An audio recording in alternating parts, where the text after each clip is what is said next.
अस्सलाम वालेकुम, मैं हूं रज़ा मीकन। आप देख रहे हैं IRK न्यूज़। आइए जानते हैं आज की कुछ ताज़ा अपडेट सदीक जान साहब से। इमरान खान इन लेटर्स में झूठ बोल रहे हैं जो नून लीग कह रही है कि वो रैंक एंड फाइल में एक तफरीक पैदा करना चाहते हैं और वो फौज में बगावत चाहते हैं। तो फिर तो आपको इमरान खान के लेटर्स के ऊपर इमरान खान के ऊपर एक और केस बनाना चाहिए। आप साबित करें वो केस बनाकर चलाकर ओपन ट्रायल करके कि इमरान खान फौज में बगावत कराना चाहता है और ये इसने झूठ बोले हैं। अगर उसमें कोई झूठ है तो आप केस बनाकर साबित करेंगे इमरान खान ने झूठ बोला है तो इमरान खान कन्विक्ट हो जाएगा और आवाम भी कहेगी कि हाँ यार इमरान खान ने झूठ बोला है, ओपन ट्रायल करें। और फिर याहिया अफरीदी साहब जैसे जज आपके पास हैं जो नून लीग ने खुद बनाए, उनको चीफ जस्टिस बनाया, आउट ऑफ टर्न उनकी बनता ही नहीं था उनका हक और उनको बनाया गया। इमरान खान कहते हैं कि मैं अपनी ज़ात के लिए कोई डील या अपनी जमात के लिए किसी किस्म की कोई रियायत नहीं मांग रहा। बतौर साबिक वज़ीर आज़म और मुहब्ब वतन पाकिस्तानी मुझे सिर्फ अपनी फ़ौज की साख की बहाली और वतन अजीज़ का मफाद मकसूद है। इस अमर के बावजूद कि फ़ौज दहशतगर्दी के खिलाफ जंग लड़ रही है और रोज़ाना शहादतें हो रही हैं, इस्टेब्लिशमेंट की पॉलिसीज़ के बायस अवाम और फ़ौज के दरमियान हम आंगी नहीं है। मैं ISPR से कहता हूँ कि झूठा बयानिया ना दिया करें। बार बार ये कहना कि फ़ौज सियासत में मुदाखलत नहीं करती कौम के अकल की तौहीन है। सोशल मीडिया के इस दौर में कोई चीज़ नहीं छुप सकती। मुल्क का बच्चा बच्चा वाकिफ़ है कि आर्मी चीफ ही इस मुल्क का निज़ाम चलाते हैं। इंतखाबात में धांधली हो या अरकान पार्लियामेंट की खरीदो फरोख्त, अदलिया की तबाही हो या अवामी राय दही पर कदगन के काले कानून, ना सिर्फ हमारी बाशूर कौम बल्कि आलमी बरादरी को भी मालूम है कि इसके पीछे कौन से नामालूम हाथ कार फरमा है। लिहाजा मेरी इनसे गुजारिश है कि गलत बयानी से गुरेज किया करें क्योंकि ये सिर्फ मिन हैसुल इदारा फ़ौज की बदनामी का सबब बनती है। मैं 5 नुकात पर रोशनी डालूंगा जिसकी वजह से पाकिस्तान आज तबाही के दहाने पर खड़ा है। आप अगर इनमें से किसी पॉइंट से वो करते हैं, इख्लाफ करते हैं, तो आप मुझे बताएं कि यार सदीक जान तुमने इमरान खान को यहाँ पे क्रिटिसाइज नहीं किया, तुमने डंडी मारी है क्योंकि इमरान खान का ये वाला पॉइंट झूठ था और तुमने उस पर नहीं कहा कि इमरान खान ने झूठ बोला है। और अगर आप मुझे कायल कर लेंगे और मैं कहूँगा कि इमरान खान ने झूठ बोला है, अगर आप मुझे इस पर कायल कर लेंगे, वरना ये मैं समझता हूँ हर पाकिस्तानी की आवाज़ है। इमरान खान कहते हैं पहला नुकता, धांधली ज़दा इंतखाबात के जरिए कौम की जानिब से मुस्तरद शुदा चेहरों को मुल्क पर मुसलत करना। इस्टेब्लिशमेंट की इस पॉलिसी की वजह से मुल्क का शदीद नुकसान हो रहा है। अभी चंद साल कबल तक जिनके सरे महल और मेफेयर फ्लैट्स जैसी बेशुमार करप्शन की दास्तानें कौम को सुनाई जा रही थी, उन्हीं के लिए पूरी रियासती मशीनरी और एजेंसीज को इस्तेमाल करके न सिर्फ कबल अज इंतखाबात बदतरीन धांधली की गई बल्कि पोलिंग डे और उसके बाद भी तारीख का सबसे बड़ा डाका डाला गया और इनको कौम पर मुसलत कर दिया गया। ये बयानियाँ बनाने की कोशिश की जाती है कि शरीफ खानदान और जरदारी पर केसेस सियासी नोयत के थे। हालांकि हकीकत यह है कि हमारे दौर में नैब के कोई केसेस नए नहीं बनाए गए। इंटेलिजेंस एजेंसीज ने इनकी करप्शन के सबूत इकट्ठे किए। जनरल एहतशाम ज़मीर और फारूक लगारी ने इनके अरबों रुपए करप्शन और मनी लॉन्ड्रिंग के डोजियर दिए थे कि ये लोग कितने करप्ट हैं। नैब तो हमारे कंट्रोल में भी नहीं था, जनरल बाजवा नैब को कंट्रोल करता था। इनके खिलाफ तमाम केसेस हमारे दौर से पहले बनाए गए। हमारे दौर में सिर्फ शहबाज शरीफ के खिलाफ मकसूद चपरासी वाला रमज़ान शुगर मिल केस बना, इस केस को भी बंद कर दिया गया। कौम ने देखा कि इन्हीं नैबज़दा चेहरों को डील की ड्राई क्लीन मशीन से गुजार कर दोबारा पाकिस्तान पर मुसलत कर दिया गया। नैब तरामीम के जरिए NRO देने के इस अमल से मुल्क की मईशत को 1100 अरब का नुकसान हुआ क्योंकि 1100 अरब के वो केसेस थे मनी लॉन्ड्रिंग के जो कि इन चोरों के माफ़ किए गए। इमरान खान कहते हैं कि इस फ्रॉड के ताने बाने मिलाएं तो कठपुतलियों की डोरियां एक ही हाथ की तरफ जाती हैं और इसका सारा नज़ला फौज पर गिर रहा है। जमहूरियत का खात्मा, जमहूरियत अखलाकियात पर चलती है। हुकूमत के पास अखलाकी कुव्वत हो तो ही जमहूरियत चल सकती है। 30 साल लगाकर पाकिस्तान में रफ्ता रफ्ता जमहूरियत की कुछ बहाली हुई थी, अदलिया मुसलसल जदोजहद से खुद मुख्तार हुई थी और मीडिया कुछ आज़ाद हुआ था और मुल्क बेहतरी की तरफ जा रहा था। लेकिन पहले साजिश से हमारी हुकूमत को हटाया गया, फिर ना सिर्फ एक जाली हुकूमत को मुसलत किया गया बल्कि इनको दोबारा मुल्क पर मुसलत करने के लिए आइन तोड़ा गया। इंतखाबात मुलतवी किए गए, इलेक्शन से पहले हरबा आजमाया गया, काजी फायजीसा के जरिए हमारा निशान छीना गया, हमारे तरजीही उम्मीदवारों को मैदान से हटवाया गया, हत्ता कि इलेक्शन कैंपेन तक नहीं करने दी गई।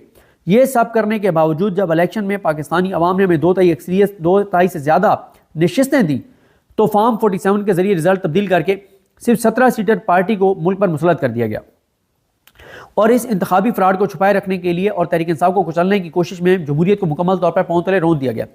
इलेक्शन ऑडिट के खुद मुख्तार इदारे पतन की रिपोर्ट इस सिलसिले में सबकी आंखें खोलने के लिए काफ़ी है कि कैसे इस मुल्क में जमहूरियत का नुकसान करके धांधली के 64 नए तरीके अपनाए गए। मीडिया पर बदतरीन कदगने लगाकर और इंसानी हकूक को पामाल करके जमहूरियत के तमाम सतूनों को बर्बाद कर दिया गया और लोगों को उनके नुमाइंदगान चुनने का हक नहीं दिया गया। अलगर्ज जमहूरियत के तमाम बुनियादी सतून बशमूल खुद मुख्तार अदलिया, हक के आज़ादी इज़हार राय, आज़ाद मीडिया और इंसानी हकूक ख़त्म कर दिए गए। इस सब के पीछे बुनियादी तौर पर तहरीक इंसाफ को कुचलने और इलेक्शन डाके पर पर्दा डालने की कभी कोशिश कार फरमाए।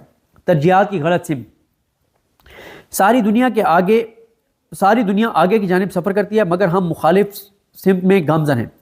पाकिस्तान को डीप स्ट्रक्चरल रिफॉर्म्स, बुनियादी ढांचे में इस्लाहात की ज़रूरत है, जिसमें इदारों की मजबूती, कानून की हुक्मरानी, इक़्तिसादी तरक्की, आमदन में इजाफा, अखराजात में कमी, बढ़ती आबादी के साथ रोज़गार के मौके फराहम करना, समाजी तहफ़्फ़ुज़, अमन अमान और मुल्क में नई सरमायाकारी लाना शामिल है। इदारों की मजबूती में ही मुल्क की तरक्की का राज पोशीदा है। ये काम मुश्किल है और सिर्फ वही हुकूमत कर सकती है जिसके पास अवामी मैंडेट हो और जिसके पास अखलाकी ताकत यानी मॉरल अथॉरिटी हो। इस्लाहात करना NRO और जाल साजी से इक़्तिदार लेने वालों के बस की बात नहीं। यहाँ जाली पार्लियामेंट है, जाली MNAs हैं और जाली वजीर और जाली सदर है। इनका एजेंडा सिर्फ खौफ व हरास फैलाकर अपने तसल्लुत को कायम रखना है। मुल्क में इस्तेकाम तब आता है जब कानून की हुक्मरानी हो और जमहूर को आज़ादी हासिल हो। यहाँ तो 21वीं सदी में यह हाल है कि इंटरनेट तक की बंदिश है। IT के इस दौर में लोग न सिर्फ तालीमी और समाजी बल्कि मुआशी तौर पर भी इंटरनेट पर मुनसर हैं। इसके मुनक़ता होने से पहले ही तबाही के दहाने पर खड़ी मुईशत को मजीद ज़्यादा पहुँच रही है। वर्ल्ड जस्टिस प्रोजेक्ट के रूल ऑफ लॉ इंडेक्स में हम 26वीं तरमीम के बाद सिर्फ कम गिनती के चंद ममालिक से आगे हैं। द इकोनॉमिस्ट के इंटेलिजेंस यूनिट डेमोक्रेसी इंडेक्स में हम हाइब्रिड निज़ाम से आमराना निज़ाम की जानिब गामजन हैं।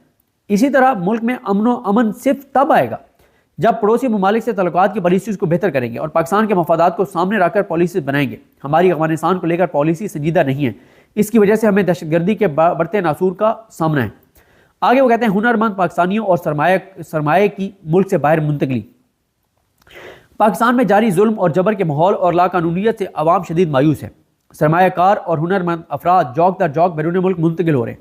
2 साल के अरसे में तकरीबन 17 लाख अफराद के बैरून मुल्क मुंतकिल होने से मुल्क की मईशत को 15 से 20 अरब डॉलर का नुकसान हो चुका है। मुआशी अदम इस्तेकाम अपनी इंतहा पर है। ग्रोथ रेट 0 है और पाकिस्तान में सरमायाकारी न होने के बराबर है। मुल्क में गुर्बत और बेरोजगारी अरूज पर है। लोग हर हाल में मुल्क से बाहर जा रहे हैं। आए रोज लोगों के डूबने की खबर आती है, जिससे साबित होता है कि मुल्क में मायूसी किस कदर अरूज पर है। मुल्क में इंसानी हकूक की पामालियाँ। मुल्क में हर जानिब फस्तायत का बाजार गर्म है। बुनियादी इंसानी हकूक की मुअत्तली और हुर्मतों की पामाली समेत वो सब कुछ हो रहा है जो मशरकी पाकिस्तान में किया गया था और सकूत ढाका जैसा सानिया वकूफ़ पजीर हुआ। 8 फरवरी को एक बार फिर हमारे एहतजाज को नाकाम बनाने की कोशिश में मुल्क भर में छापे मारकर चादरवारी का तकद्दुस पामाल किया गया। यह सिलसिला अब तक जारी है। पंजाब पुलिस शाह से ज़्यादा शाह की वफादार बनकर बदमाशी पर उतरी हुई है। वज़ीराबाद में पुलिस ने हमारे कारकुन का जनाजा तक नहीं पड़ने दिया। 9 मई और 26 नवंबर जैसे सानियात रियासत की जानिब से की जाने वाली इंसानी हकूक की संगीन पामालियों पर भी कोई एक्शन नहीं होता तो इस मुल्क में किसी को इंसाफ मिलना मुमकिन नहीं है। 9 मई और 26 नवंबर को हमारे निहत्ते जमहूरियत पसंद कारकुनान पर जुल्म और तशद्दुद की धाक कर दी गई। पुरअमन शहरियों पर सीधी गोलियां चलाकर शहीद किया गया। सियासी इंतकाम की आड़ में 3 साल में 1 लाख से जायद मरतबा शहरियों के घरों पर छापे मारे गए। हमारे 20,000 से ज्यादा वर्कर्स और सपोर्टर्स को गिरफ्तार किया गया और सैकड़ों को अगवा करके तशद्दुद का निशाना बनाया गया। हजारों बेगुनाह लोगों को कई माह झूठे केसेस में जेलों में रखा गया। लोगों से सियासत करने का हक छीना गया। सिविलियंस को मिलिट्री हिरासत में देकर तशद्दुद का निशाना बनाया गया।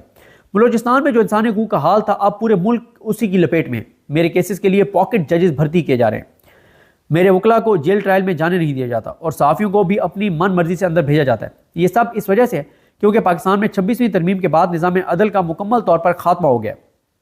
निज़ाम अदल का मुकम्मल तौर पर जनाजा निकल चुका है और जिसकी लाठी उसकी भैंस का कानून चल रहा है। लोगों से जीने का हक छीना जा रहा है। इस दलदल से जब तक पाकिस्तान को नहीं निकाला जाएगा तब तक मुल्क आगे नहीं बढ़ेगा। मुदर्जा बाला नुकात पर गौर खौज और उनकी रोशनी में एस्टेब्लिशमेंट का अपनी पॉलिसीज़ को फौरी तब्दील करना वक्त की ज़रूरत है ताकि बतौर इदारा फौज की बदनामी का अमल रुक सके। मुल्क की खजाना लूट कर बैरून मुल्क ढेर लगाने वाली अशराफिया का क्या है, वो तो अगली प्रवास से मुल्क से निकल जाते हैं। पूरा निज़ाम और इसकी तवानाइयाँ इस टोले को बचाने पर सर्फ करने के बजाय अपनी तरजीहात दुरुस्त करने और इन 24 करोड़ पाकिस्तानियों का सोचने की ज़रूरत है जिनका जीना मरना पाकिस्तान में। ज़ाती मफादात से बालातर होकर और अपनी गलतियों से सीखकर तमाम इक़दामात और पॉलिसीज़ को आइन और कानून के दायरे में लाना पाकिस्तान की बका और तरक्की का वाहिद रास्ता है। सियासी और मुआशी इस्तेहकाम और मुल्क की सलामती के लिए नागुज़ीर है कि फ़ौज और अवाम के दरमियान खलीज कम हो और इस बढ़ती खलीज को कम करने के लिए सिर्फ एक ही सूरत है और वो है फ़ौज का अपनी आइनी हदूद में वापस जाना, सियासत से खुद को अलहदा करना और अपनी मुतय्यन करदा जिम्मेदारियाँ पूरी करना। और ये काम फ़ौज को खुद करना होगा, वरना बढ़ती खलीज कौमी सलामती की इस्तिलाह में फॉल्ट लाइन्स बन जाएंगी। तो नाजरीन, ये थी आज की ताज़ा अपडेट्स जो आपने जानी सदीक जान की ज़बानी। इसी के साथ अपने मेज़बान रज़ा मेकिन को इजाज़त दीजिए। अल्लाह हाफिज़।